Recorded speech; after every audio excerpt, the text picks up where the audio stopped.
मुळात काय झालंय माहितीये का? मोजायला गेले होते का? मुळात असं झालंय, सुपर प्रवक्त्यांचा प्रॉब्लेम हा झालाय की सुपर प्रवक्त्यांना सुपर उद्धव ठाकरेंची भीती वाटायला लागली आहे का नाव घ्यायला.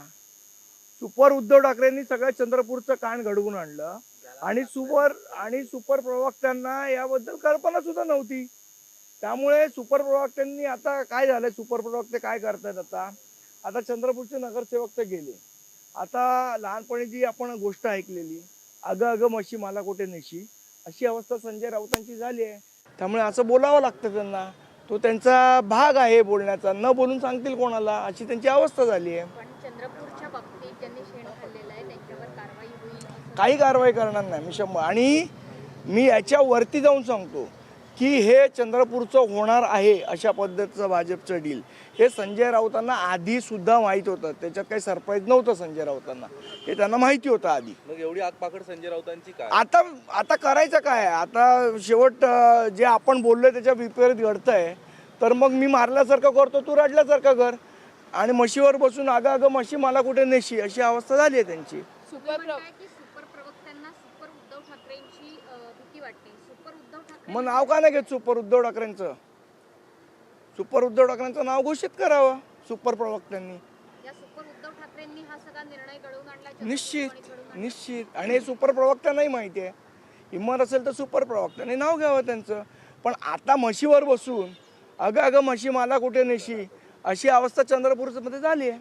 सर, आपण बघतो काल जो म्युझिकल कोस्टल रोडचा प्रयोग सरकारच्या माध्यमातून राबवण्यात आला, तुमच्या पक्षाचे नेते अमित ठाकरे यांनी देखील त्यावरती प्रश्न उपस्थित केला की खरंच मुंबईकरांना सध्या मला असं वाटतं चांगले रोड आज ठिकठिकाणी रोड खोदलेले आहेत.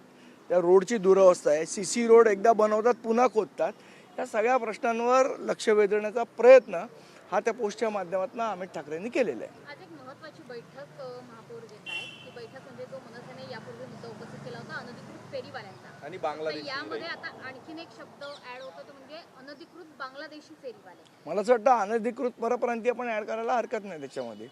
पण बांगलादेश अनधिकृत आहे, अनधिकृतच आहेत ना ते. बांगलादेशी पण अनधिकृत आहेत आणि परप्रांतीय पण अनधिकृत आहेत. सर्वसमावेशक कारवाई असावी अनधिकृत फेरीवाल्यांची. 100% कारवाई थातुरमातुर नसावी, प्रसिद्धीपुरती एक आठवड्यासाठी नसावी. याचा परमनंट इलाज, परमनंट सोल्युशन हे महापौरांनी काढलं पाहिजे. आणि याचं परमनंट सोल्युशन आहे की फेरीवाला धोरण जे महानगरपालिकेने बनवलेलं, त्या फेरीवाला धोरणाची अंमलबजावणी हे त्याचं सोल्युशन आहे. आता 4 दिवस कारवाई करतील, अजून आठवडा करतील, पुढे काय? त्यामुळे धोरणाची जर अंमलबजावणी झाली तर त्याचं परमनंट सोल्युशन मिळेल. उगीच ऍक्टिंग पुरतं कोणी काही करू नये एवढी आमची विनंती. मुंबई टँकर माफिया फ्री करण्याचं धोरण भाजपनं राबवलेलं आहे.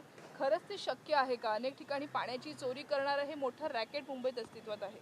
तर म्हणाल्यात ना, तर आपण वेळ देऊ त्यांना, बघू आठवडाभर करतायत का नाही करत. आता इतके दिवस सत्तेत पण होते ना, असं काय ते महापालिकेचंच काम आहे अशातला भाग नाही. पण टँकर माफिया फ्री करणं एवढं शक्य आहे? आता ते म्हणतात तर आपण त्यांना वेळ देऊ. नाही महिनाभरात झाला तर पुन्हा एकदा या विषयावर बोलू.